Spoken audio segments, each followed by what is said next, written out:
सभी साथियों नमस्कार। द मेंटर्स एकेडमी के इस ऑनलाइन प्लेटफॉर्म पर आप सभी का हार्दिक अभिनंदन। मैं मनीष राणा। आज हम बात करेंगे आंतरिक प्रवाह तंत्र की दूसरी क्लास की, जिसके अंदर हम पढ़ेंगे राजस्थान की आंतरिक प्रवाह तंत्र की नदियां, बंगाल की खाड़ी और इसी के साथ में अरब सागर में गिरने वाली नदियां। अर्थात कि आज का जो महत्वपूर्ण अपने चैप्टर रहने वाला है उसका नाम है अपवाह तंत्र। तो साथियों, जैसा कि आपको पता है, हमने पिछली क्लास में भी देखा था अपवाह तंत्र से क्वेश्चंस। जिस तरह से लूनी नदी की सहायक नदियां पढ़ी हमने, माही नदी पढ़ी है ना, चंबल के बारे में कुछ जानकारी ली, बनास के बारे में ली, घग्गर के बारे में ली। आज हम जो बची हुई नदियां उन पर भी क्या करेंगे, एनालाइज करेंगे। तो साथियों, पहला क्वेश्चन पर अपन चर्चा करते हैं। क्वेश्चन नंबर 1, वन की आशा निम्नलिखित में से किस नदी के नाम से जानी जाती है। अर्थात कि वन की आशा जो है वह किस नदी के नाम से जानी जाती है। वन आशा, देखिए साथियों, एक नाम तो मिलता है अरवारी नदी, दूसरी बेड़च नदी, तीसरी बनास नदी, चौथी बाड़ी नदी। देखिए बाड़ी नदी जो है, अगर इसकी बात की जाए तो यह आपको पाली में मिलती है। कहाँ मिलेगी साथियों? पाली में। बनास नदी, बनास नदी का उद्गम है खमनोर की पहाड़ी से। खमनोर की पहाड़ी से।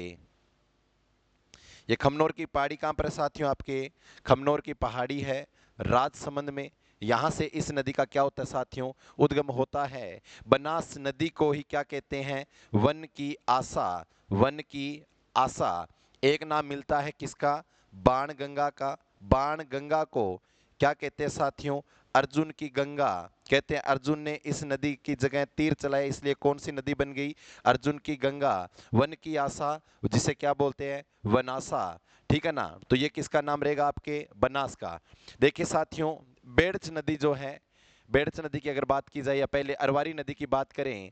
अरवारी नदी का उद्गम है अगर बात की जाए साथियों, तो अलवर में थाना गाजी नामक स्थान से, थाना गाजी नामक स्थान से इस नदी का क्या होता है साथियों? अरवारी नदी का उद्गम होता है। और यह क्वेश्चन राजस्थान पुलिस में पूछा गया। राजस्थान पुलिस में प्रश्न पूछा गया कि अरवारी नदी का उद्गम होता है। तो साथियों, इसका राइट आंसर अभी क्या रहने वाला आपके? वन की आशा, या वन आशा किसे कहते हैं? बनास नदी को। कौन सी नदी को साथियों? बनास नदी को। आगे चर्चा करते हैं अगले क्वेश्चन की। देखिए साथियों, कोटा निम्नलिखित में से किस नदी के किनारे स्थित है? कि जो कोटा नगर है, कोटा की अगर बात की जाए तो यह हाड़ौती का हिस्सा माना गया। किसका साथियों? हाड़ौती का हिस्सा माना गया। इसी के साथ में आगे चर्चा की जाए, हाड़ौती का हिस्सा माना गया। इसी के साथ में आगे बात की जाए तो कहते कोटा जो है, कोटा में हाड़ा राजपूतों ने राज किया। हाड़ा राजपूतों ने राज किया, जिसके अंदर मुख्य राजा रहते हैं माधो सिंह जी। चंबल नदी कोटा के किनारे है। अगर आपको पूछे चंबल नदी जो है, चंबल नदी के किनारे कौन सा नगर है? अर्थात कि मुख्यतः कोटा नगर है। कौन सा है साथियों? कोटा नगर है। जवाई नदी जो है वह लूणी की सहायक है। जवाई किसकी सहायक है साथियों? लूणी की। साबरमती है ना, एक तो है सागरमती, एक है साबरमती, है ना। तो इसकी बात समझ में आ गई। तो कोटा जो है वह किस नदी के किनारे है आपके? तो ध्यान रखना है, चंबल के किनारे है। आगे क्वेश्चन देखिए। निम्नलिखित में से कौन सी नदी एक अंतर्देशीय नदी है जो महासागरों तक जिसका पानी नहीं पहुंच पाता, या खुद महासागरों तक जिसका पानी न पहुंच पाए? देखिए साथियों, ये आपका राजस्थान। ठीक है ना। अब देखिए, यहां से मैंने आपको अगर पिछली क्लास में अगर देखा हो तो घग्गर नदी जाती है और ऐसे जाती है वो। अरब सागर आपका यहां है। कौन सा सागर साथियों? अरब सागर। और बंगाल की खाड़ी आपकी यहां है। अब मुझे ये बताओ, घग्गर का पानी यहां से पाकिस्तान गया। कहां गया साथियों? पाकिस्तान गया। ठीक है ना, पाकिस्तान गया। अब मुझे ये इतना बता दो आप है कि पाकिस्तान इसका पानी गया, तो ये तो रियल ही है कि अगर इसका पाकिस्तान पानी जा रहा है तो अरब सागर में तो पानी नहीं जा रहा। तो आपका राइट आंसर इसमें क्या रहता है? घग्गर। घग्गर नहीं है, ये घग्गर नदी है, जिसका प्राचीन नाम सरस्वती नदी मिलता है। सरस्वती नदी, जिसे कौन सी नदी का दर्जा दिया गया? मर्त नदी का दर्जा दिया गया। घग्गर नदी जो है, इसकी खूब सारी बातें हैं। घग्गर नदी आपके हनुमानगढ़ में प्रवेश करती है। हनुमानगढ़ में नर्मदा नदी आपके यहाँ नहीं है। नर्मदा परियोजना जो है इसका संबंध आपके यहाँ से नहीं रहेगा। नर्मदा परियोजना का वास्तव में संबंध जो रहता है वो कहाँ मिलता है आपको, जालोर से मिलता है। कहाँ से साथियों, जालोर से, है ना। बात समझ में आ गई क्या। माही नदी जो है माही बांसवाड़ा से प्रवेश करती है। कौन से वाड़ा से, बांसवाड़ा से। बात समझ में आ गई क्या। बांसवाड़ा से प्रवेश करने के बाद में ये प्रतापगढ़, और प्रतापगढ़ से कौन से पुर, डूंगरपुर, और डूंगरपुर से कौन से पुर साथियों, गुजरात करेगी। ठीक है ना। तो इसका राइट आंसर क्या रहेगा कि ऐसी कौन सी नदी है जो अंतरदेशीय नदी है। अंतरदेशीय का मतलब है कि दूसरे देश में जिसका पानी जाए वह कहलाएगी आपके घग्गर नदी, जिसका प्राचीन नाम सरस्वती नदी, जिसे मर्त नदी, नट या नाली भी कहते हैं। समझ गए ना। तो इसका राइट आंसर क्या रहेगा आपके, घग्गर नदी। घग्गर नदी वाला राइट कर देना साथियों। आगे क्वेश्चन की बात करते हैं।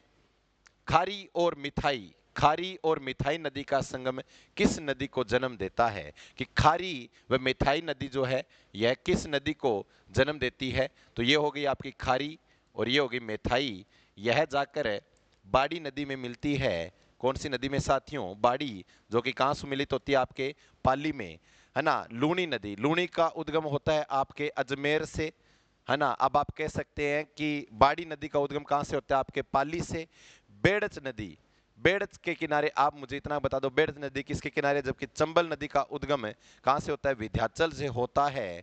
विंध्याचल की पहाड़ियाँ जो कि मध्य प्रदेश में है, और वास्तव में विंध्याचल में भी कौन सी, जाना पाव की पहाड़ियाँ।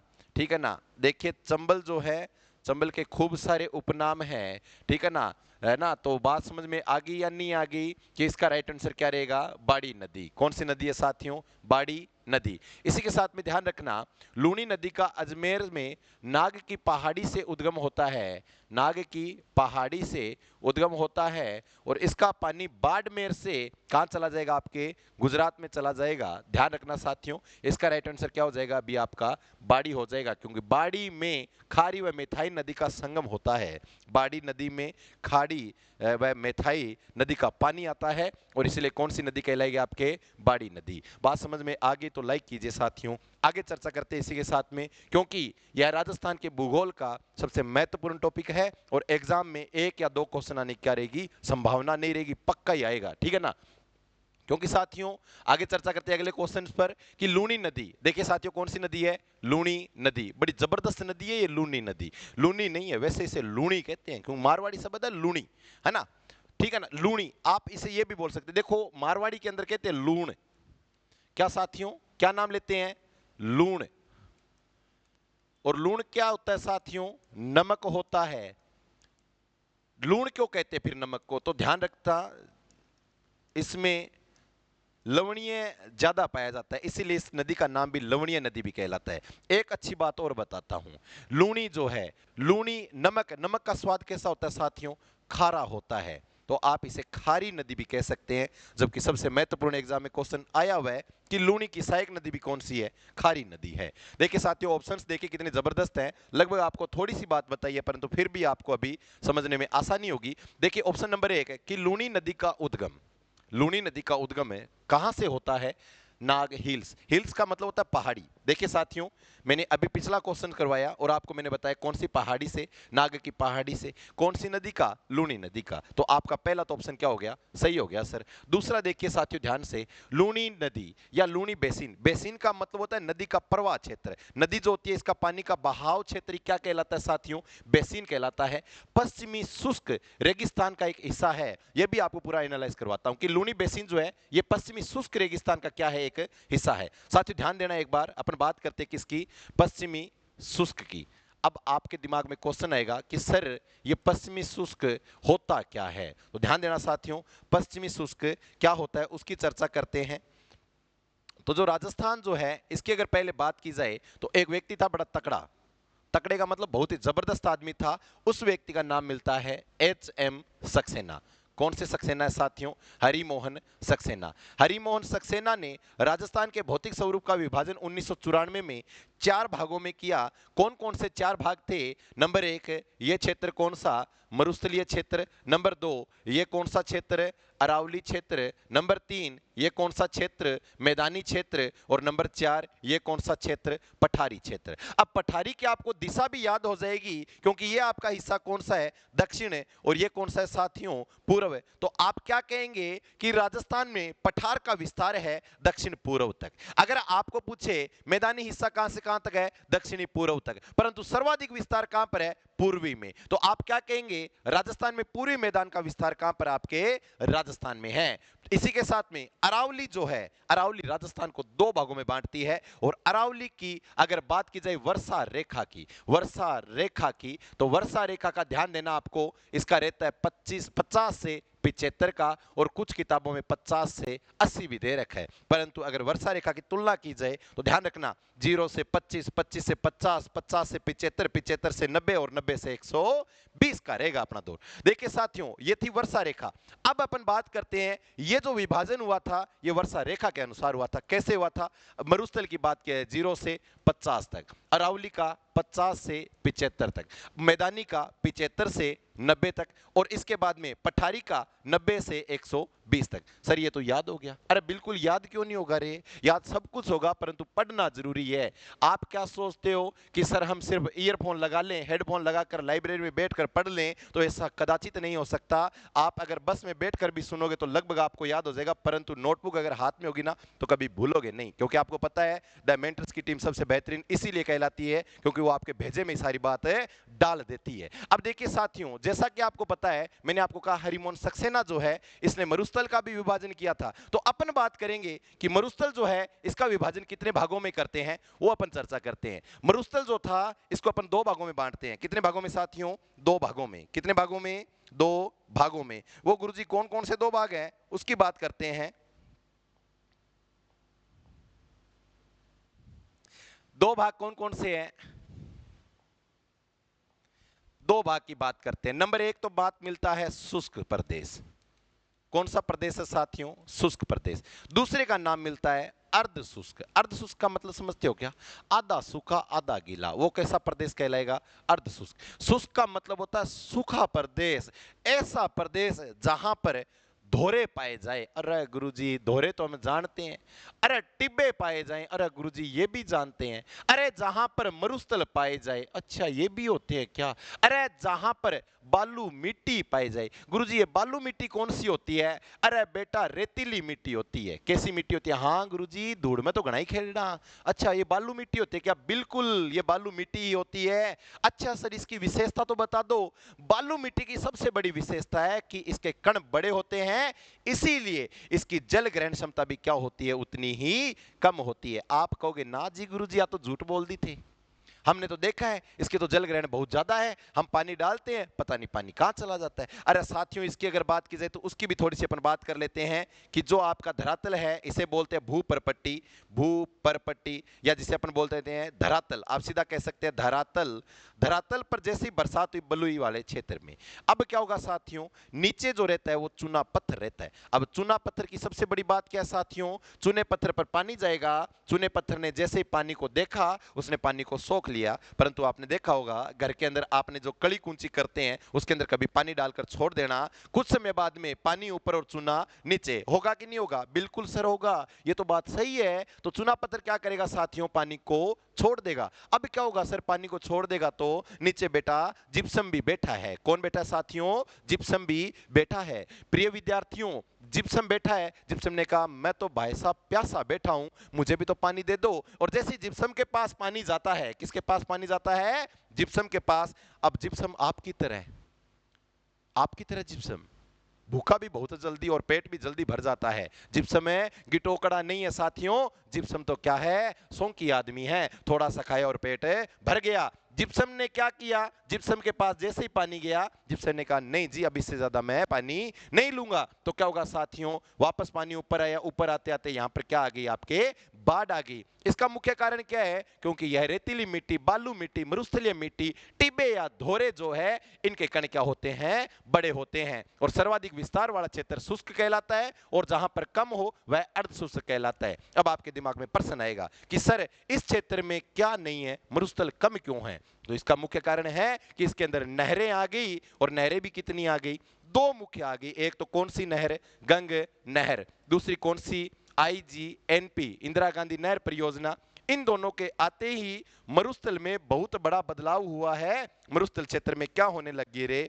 फसल होने लग गई। अर्थात कि IGNP को क्या कहते हैं वर्तमान में? क्या कहते हैं साथियों IGNP को? तो IGNP को कहते हैं मरुस्थल की गंगा, मारवाड़ी गंगा। और क्या कहते हैं साथियों? रेगिस्तान की जीवन रेखा भी कहते हैं। तो सूरजी गंगा नहर को क्या बोलते हैं? तो गंगा नहर को गंगा नगर की जीवन रेखा बोलते हैं। क्या बात है सर, आज तो पूरा ज्ञान ही ले लिया। तो कोई दिक्कत नहीं है साथियों, चर्चा करते हैं अर्धसूचक की। अर्धसूचक की अगर बात की जाए, ऑप्शन देखिए, अर्धसूचक वाला कौन सा क्षेत्र आ गया? ये आपका मरुस्थलीय क्षेत्र था इतना के, ये आ गया आपके अर्धसूचक में, इसको इतना बांटा, ये क्षेत्र अर्धसूचक और ये शुष्क क्षेत्र। तो देखिए साथियों, यहां पर आपके लूनी नदी है, परंतु इसके जो जिले रहते हैं वो जोधपुर बाड़मेर वाले क्षेत्र रहते हैं। तो आपको आंसर भी आपका क्या हो गया? सही हो गया कि लूनी बेसिन पश्चिमी शुष्क रेगिस्तान का क्या है? एक हिस्सा है। बिल्कुल है, सही है। पश्चिमी शुष्क का मतलब क्या हुआ कि आप कह सकते हैं मरुस्थल का हिस्सा है। तो दूसरा भी क्या हो गया? इसका ऑप्शन है, सही हो गया। बालोतरा बाड़मेर तक इसका पानी क्या हो जाता है साथियों? खारा हो जाता है, इसके बाद में मीठा हो जाता है। आप मुझे ये बताओ, आप मुझे इतना बता दो, खारा पीने के बाद में मीठा लोगे या मीठा लेने के बाद में खारा लोगे? इतना मुझे बता दो। आप टेंट में जाते हो, ब्याह शादी में जाओ, कौन जाओ? जाऊं तिर पहली नमकीन ठोक के फिर मीठो ठोकोगे ना गुरुजी? पहली जाऊं तिर रसगुल्ला देख तिर मुंह में पानी आ जावे तो पहली रसगुल्ला लो एक इडो मोटो डोलो सो साफ तो ही जान दिया। और जी रसगुल्लो खायो खाऊं तिर क्या अब तो की नमकीन खा लिया। नमकीन खाने के बाद में क्या होगा? आप वापस मीठा नहीं खाओगे। इसका मतलब क्या होता है कि लूनी नदी का पानी बालोतरा तक, ये बिल्कुल बात सही है, बालोतरा तक तो क्या आता है? पानी मीठा आता है। और यहां से आगे गुजरात की ओर जाएगा, बालोतरा में क्या हो जाता है? इसका पानी खारा हो जाता है। तो आप क्या कहेंगे साथियों? इसे क्या कहते हैं? आधी खारी आधी मीठी भी कहते हैं। तो आप क्या कहेंगे? लूनी नदी को क्या नाम मिल गया नया एक कि आधी खारी आधी मीठी, आधी खारी आधी मीठी। कौन सी है? तो कौन सी रहेगी साथियों नदी आपके? तो ध्यान रखना कौन सी रहेगी? लूनी नदी रहेगी। तो इसका पानी बालोतरा में आने के बाद में खारा हो जाएगा, उससे पहले क्या रहेगा? इसका पानी मीठा था। इससे मूल रूप से सागरमती कहते हैं। क्या कहते हैं साथियों? सागरमती। बिल्कुल सागरमती इसे इस नदी को कहते हैं। लवणवती नदी भी इसे कहते हैं। आधी खारी आधी मीठी भी से कहते हैं। तो इसका राइट आंसर क्या हो जाएगा? सी इसमें गलत है, बाकी सभी क्या है? सही है। ए बी और डी। इसमें देखिए केवल ए बी सी, केवल बी सी डी, सी को तो छोड़ ही दो, जहां पर सी है उसको रोक दो, बाकी सब क्या है? सही है।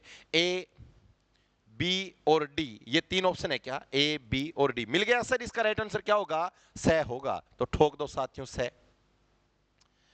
इसका भी स्क्रीनशॉट ले लीजिए। आगे चर्चा करते हैं जयसमंद झील का निर्माण किस नदी पर किया गया?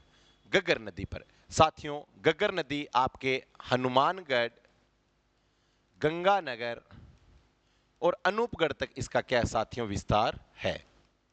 दूसरी नदी माही नदी, बांसवाड़ा, थोड़ा सा प्रतापगढ़,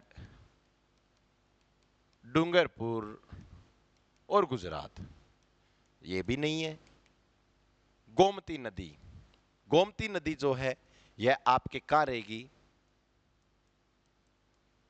राजसमंद में रहेगी। चंबल नदी, चंबल की अगर बात की जाए तो ये राजस्थान में चित्तौड़गढ़ के भैंसरोडगढ़ में प्रवेश करती है। यहां से कोटा जाएगी ये, कोटा के बाद में यह कहां चली जाएगी? सवाई माधोपुर, करौली, धौलपुर और यहां से कहां चली जाएगी? आपके यमुना नदी में। यमुना नदी कहां पर है? उत्तर प्रदेश में। और यमुना नदी का पानी कहां जाता है बताओ मुझे? यमुना नदी का पानी जाएगा गंगा नदी में, ठीक है ना। गंगा नदी का पानी कहां जाता है? बंगाल की खाड़ी में, ठीक है ना। बात समझ में आगे क्या? तो देखिए साथियों जयसमंद झील का निर्माण किस नदी से होता है? तो गोमती नदी से होता है। जयसमंद झील एकमात्र क्या है? कृत्रिम झील है ना। कैसी झील है साथियों? कृत्रिम झील है। और इसी के साथ में इसका निर्माण जो होता है जयसमंद झील का निर्माण जय सिंह ने करवाया। सर ये जय सिंह कहां के राजा थे? मेवाड़ के शासक जय सिंह थे, 16वीं शताब्दी में करवाया। इसी के साथ में जय सिंह ने जयसमंद झील का निर्माण करवाया और किस नदी पर रोक किस नदी के पानी को रोककर, तो गोमती नदी के पानी पर इसका निर्माण करवाया। जबकि कृत्रिम भी झील यह कहलाती है, जबकि ये भी क्या सत्य बात नहीं हो सकती। देखिए सॉरी, सही बात है, ये कृत्रिम झील का मतलब होता है मानव द्वारा निर्मित। देखिए साथियों, क्वेश्चन आता है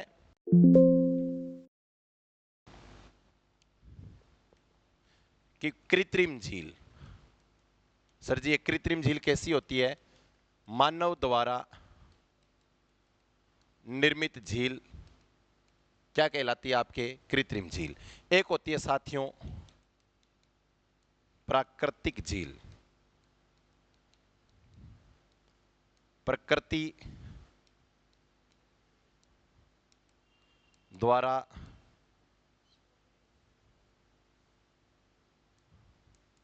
निर्मित। कौन सी झील कहलाएगी आपके? प्राकृतिक झील कहलाएगी। आगे चर्चा करते हैं साथियों अगले क्वेश्चंस की, कि निम्नलिखित में से शहरों का मिलान उनकी संबंधित नदी के साथ कीजिए। कौन सा शहर कौन सी नदी पर बसा है? तो साथियों रणकपुर, रणकपुर जो है, रणकपुर की अगर बात की जाए तो यह आपके मथाई नदी पर होगा। आपको पूछे कि रणकपुर जो है यह मथाई नदी पर है। टोंक जो है, टोंक बनास नदी पर बसा है। कौन सी नदी पर? बनास पर। और बनास पर ही कौन सा बांध है? बिसलपुर बांध है। बिसलपुर बांध का निर्माण किसने करवाया? बिसल देव ने करवाया। सर जी बिसल देव अगर क्वेश्चन में न मिला तो याद रखना है विग्रह राज चतुर्थ ने करवाया। विग्रह राज चतुर्थ ने। सर ये कौन से वंश से था? तो चौहान वंश से था। सर इसका शासनकाल क्या था? 1158 से 1162 था। सर जी आगे वाला भी बता दीजिए, अब इतना याद करवा दिया तो एक आधा और याद करवा दीजिए ना। भीलवाड़ा या अजमेर, पहले अजमेर, अजमेर जो है यहां से लूनी नदी का उद्गम होता है। कौन सी नदी का? लूनी नदी का उद्गम होता है। और इसके बाद में आगे चर्चा की जाए तो नाम याद रखना आपको भीलवाड़ा। भीलवाड़ा की अगर बात की जाए साथियों तो भीलवाड़ा आपके कोठारी नदी के किनारे स्थित है। कौन सी साथियों? कोठारी नदी के किनारे। कोठारी नदी के किनारे कौन सा वाड़ा? भीलवाड़ा। तो इसका राइट आंसर देखिए अब क्या होगा, फटाफट बताइए। कि रणकपुर रहेगा आपके मथाई में। टोंक का रहेगा आपके कहां पर? टोंक कहां पर है? बनास पर। अजमेर लूणी, और चौथे का सी तो ये देखिए डी है ना। देखिए अजमेर का लूणी बिल्कुल सही है, और तीसरे का सी ये गलत हो जाएगा है ना, तो ये तो हो नहीं सकता। इसके बाद में पहले का एक ये भी नहीं होगा, पहले का बी बिल्कुल सही है, दूसरे का ए बिल्कुल सही है, तीसरे का सी ये गलत हो जाएगा। जबकि अगर ये होता तो ये सही था, और इसका राइट आंसर क्या हो जाएगा? द हो जाएगा। बात समझ में आ गई क्या? बात समझ में आ गई तो ठोक दो लाइक साथियों। आगे वाला क्वेश्चन देखिए, निम्नलिखित में से किस नदी प्रणाली में केवल एक नदी है? कि एकमात्र ऐसी नदी बताओ जिसमें क्या हो? सिर्फ एक नदी हो। तो देखिए साथियों एक नाम मिलता है लूणी। लूणी में खूब सारी सहायक नदियां हैं है ना, जिसमें ऐसी नदियां जिसकी कोई सहायक नदी न हो तो वो क्या कहलाती है साथियों? क्या कहलाएगी? देखिए ऐसी नदी प्रणाली जिसमें केवल एक नदी हो। क्वेश्चन को समझिए साथियों। बाण गंगा, बाण गंगा को कहते हैं साथियों अर्जुन की गंगा, अर्जुन की गंगा। और इसी के साथ में ध्यान रखना आपको गंभीर, गंभीर की अगर बात की जाए कौन सी नदी की? गंभीर नदी की। तो गंभीर के बारे में आप थोड़ा सा मुझे बताएं, जबकि आपको संपूर्ण जानकारी मैं दे दूंगा। परंतु बनास का संबंध मिलता है खमनोर की पहाड़ी से। खमनोर की पहाड़ी से। खमनोर की पहाड़ी कहां पर है साथियों? राजसमंद में है। कौन से संबंध में साथियों? राजसमंद में। कौन सी पहाड़ी है साथियों? खमनोर की पहाड़ी है। जबकि अगर बाण गंगा की बात की जाए, अर्जुन की गंगा जिसे कहते हैं, इसके बारे में ध्यान रखना है। कहते हैं कि यह नदी आपके कहां मिलेगी? बेडच सॉरी बाणगंगा नदी की अगर बात की जाए, गंभीर गंभीर तो आपके इधर रहेगी। बाणगंगा की अगर बात की जाए, इसका उद्गम बैराठ से होता है। बैराठ से, बैराठ की पहाड़ी से कह सकते हैं आप, बैराठ की पहाड़ी से। ये बैराठ की पहाड़ी कहाँ पर आपके साथियों? जयपुर में है। यहाँ से इसका पानी दौसा में, दौसा से साथियों भरतपुर में, भरतपुर में से कहाँ पर साथियों? आपके उत्तर प्रदेश में। और उत्तर प्रदेश में जाकर इसका पानी किस में चला जाता है? यमुना में। कौन सी नदी में साथियों? यमुना नदी में। तो इसका राइट आंसर क्या हो जाएगा आपके? बाणगंगा नदी। अगला क्वेश्चन देखिए साथियों, लूनी नदी राजस्थान के निम्नलिखित में किस जिले में स्थित है? अजमेर में। बिल्कुल इसका राइट आंसर पहले मिल गया आपने को, नाग की पहाड़ी अजमेर में। नाग की पहाड़ी के साथ में आपको याद रखना है कौन सी पहाड़ी?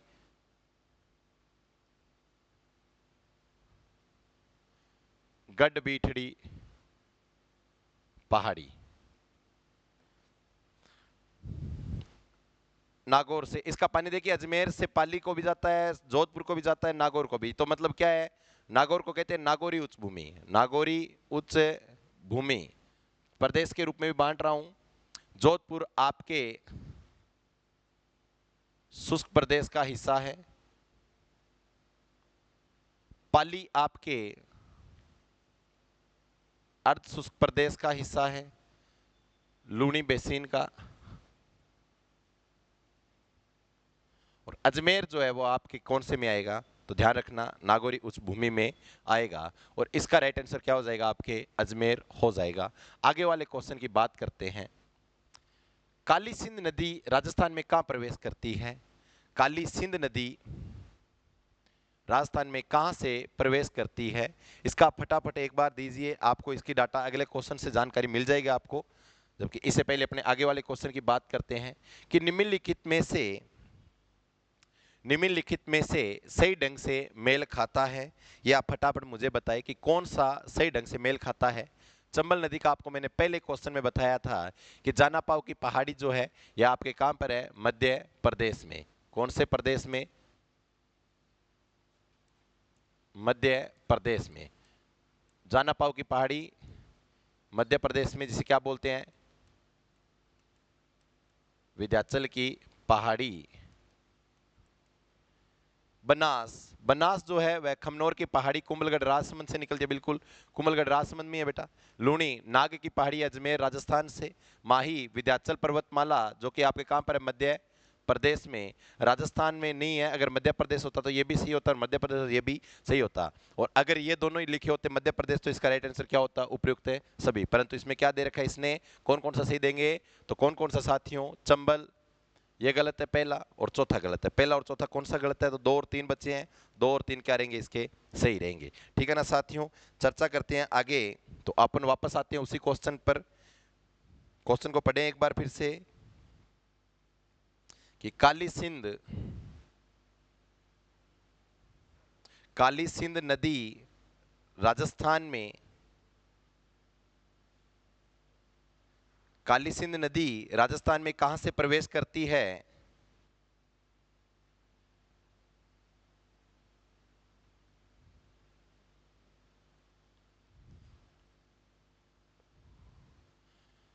देखिए साथियों, इसकी अगर बात की जाए तो काली सिंध नदी जो है ना, यह बिंदा गांव में, बै से बिंदा, देखिए बै से बिंदा और बै से बारा मिलता है। परंतु झालावाड़ भी इसका सही है, क्योंकि ये देखिए राजस्थान का आपको हाड़ौती क्षेत्र जो मिलता है ना, यह वाला क्षेत्र है, यह आपका बारा मिलता है, यह आपका झालावाड़ मिलता है। और इसके बिंदु पर ही कौन सा गांव है, बिंदा गांव है ना। खारीबर झालावाड़ में नहीं है, मुसेरी गांव बारा में नहीं है, नंदपुर झालावाड़ भी नहीं है। इसका राइट आंसर क्या हो जाएगा, बिंदा गांव। कहां पर है आपके बिंदा गांव, कहां पर आपके, बारा में। अगर ऑप्शन में बारा नहीं मिलता तो आप क्या कर सकते हैं, इसको झालावाड़ भी कर सकते हैं। झालावाड़ की सबसे ज्यादा विशेषताएं, यहाँ पर झालरा पाटन है। झालरा पाटन जिसे क्या कहते हैं साथियों, घंटियों का शहर कहते हैं, घंटियों का शहर है। और इसी के साथ में झालावाड़ में कौन सा मेला भरता है, चंद्रभगा पशु मेला। और ये क्वेश्चन बहुत बार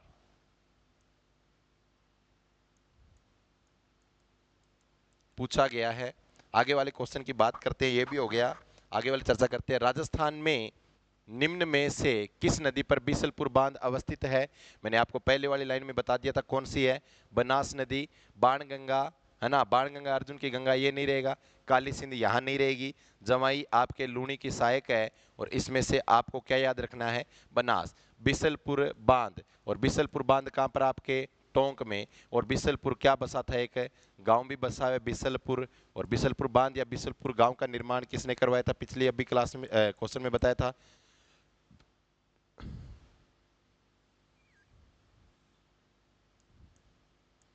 बिसल या विग्रहराज चतुर्थ।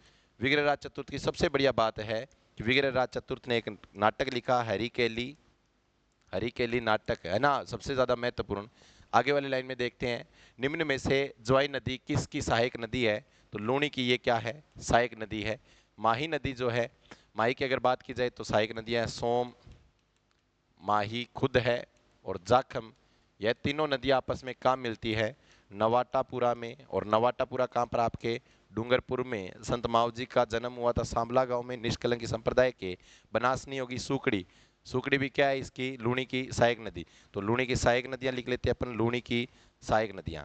तो सहायक नदियां कौन कौन सी है? जवाई, जोजड़ी, खारी,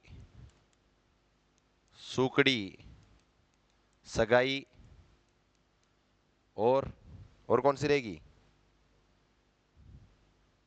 मीठड़ी, है ना। ये इसकी क्या है? 1 2 3 4 5 6 ना।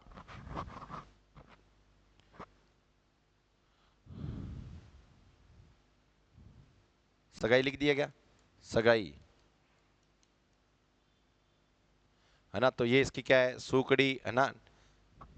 तो ये इसकी क्या है? सहायक नदियां हैं। तो इसका राइट आंसर क्या हो जाएगा? जवाई का लूणी नदी हो जाएगा।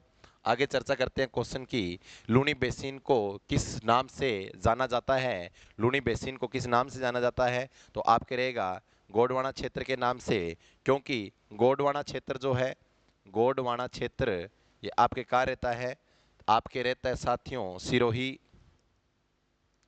जालोर, पाली। और यह जो क्षेत्र रहता है वो किसका रहता है? आपके लूणी बेसिन का। लूणी बेसिन है। लूणी बेसिन का मतलब क्या है साथियों? कि राजस्थान का वह लूणी नदी का भूभाग जो कि नदी का प्रवाह क्षेत्र है। एग्जाम्पल में अगर देखा जाए तो 4 बेसिन रहे अपने। एक तो गग्गर बेसिन, मतलब गग्गर नदी के प्रवाह क्षेत्र को किस नाम से जाना जाता है? गग्गर बेसिन के। गंगानगर, हनुमानगढ़, अनूपगढ़ को 3 रूपों में बांटा गया। इसके बाद में आता है शेखावाटी बेसिन। शेखावाटी को कांतली बेसिन भी कहते हैं। शेखावाटी क्षेत्र को किसमें? कांतली बेसिन, अर्थात कांतली नदी जो है यह आपकी कहाँ का बहती है? निमका, थाना, सीकर, चूरू और झुंझुनू के क्षेत्र में यह विभाजन करती है, जबकि झुंझुनू को 2 भागों में क्या करती है? यह बांटती है। इसके बाद में आता है नागौरी उच्च भूमि। नागौर के आसपास का उच्च भूभाग क्या कहलाता है? नागौरी उच्च भूमि। इसके बाद में आगे वाला रहता है वो क्या रहता है? आपके लूणी बेसिन। लूणी नदी का बहाव क्षेत्र क्या कहलाता है? लूणी बेसिन कहलाता है। तो आपका राइट आंसर क्या हो जाएगा इसमें? गोंडवाना क्षेत्र। ठीक है ना। बात समझ में आ गई कि नहीं आ गई? ठीक है ना। तो आगे चर्चा करते हैं। राजस्थान में माही नदी निम्न में से किसकी सीमा बनाती है? प्रतापगढ़, डूंगरपुर, डूंगरपुर बांसवाड़ा, डूंगरपुर उदयपुर, बांसवाड़ा, प्रतापगढ़। देखिए साथियों, ये माही नदी जो है ऐसे है और राजस्थान ऐसे है। अब मुझे ये बताओ, ये आपका बांसवाड़ा, ये आपका प्रतापगढ़ ऐसे यहां तक रह गया।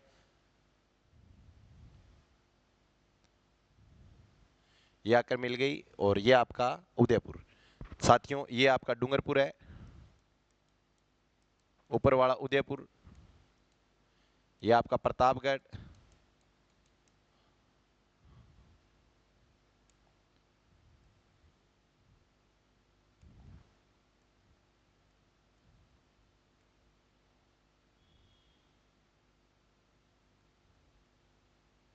अब मुझे ये बताओ ये किसकी सीमा बनाती है? बांसवाड़ा, प्रतापगढ़, डूंगरपुर, उदयपुर, डूंगरपुर, बांसवाड़ा, बांसवाड़ा, डूंगरपुर। इसका राइट आंसर आप बताएंगे, ये आपके लिए क्वेश्चन है और इस क्वेश्चन को अपन अगली क्लास में पढ़ेंगे। तब तक आप जुड़े रहें। आगे वाला देखिए। ठीक है साथियों। देखिए साथियों, जैसा कि आपको पता है हमने अपवाद तंत्र को पढ़ा। आपको एक अंतिम क्वेश्चन दी है, वो आपको पता होना चाहिए। इसका उत्तर आप हमें बताएंगे अगली क्लास तक। तब तक आप जुड़े रहें द मेंटर्स एकेडमी के इस ऑनलाइन प्लेटफॉर्म पर। मैं मनीष राणा, आपका साथी। आप ज्वाइन कीजिए फटाफट, क्योंकि जब तक आप चैनल को सब्सक्राइब नहीं करेंगे तब तक आपको इसमें कोई फायदा नहीं मिलने वाला। ठीक है ना। तो आप फटाफट पहले तो क्या कीजिए साथियों, चैनल को सब्सक्राइब कीजिए, क्योंकि बिना सब्सक्राइब कुछ भी संभव है नहीं है। ठीक है ना। बात समझ रहे हो कि नहीं समझ रहे? समझ रहे हो ना। तो आपको क्या करना है, इसको जोड़ना है, ज्वाइन नाउ, और इसी के साथ में शेयर करना है। क्या करना है साथियों? शेयर करना है और लाइक करना है वीडियो को अगर क्लास अच्छी लगी हो। एग्जाम में हूबहू क्वेश्चन छपने की क्या रहेगी साथियों? उम्मीद रहेगी। और हम लेकर आ रहे हैं आपके लिए रीट का महा बचत ऑफर है, दीपावली का बम्पर ऑफर रहेगा। और आप जुड़े रहे इस धमाके के साथ भी और द मेंटर्स एकेडमी के इस यूट्यूब चैनल के साथ भी। तब तक के लिए जय श्री राम, खमा गणी, वंदे मातरम।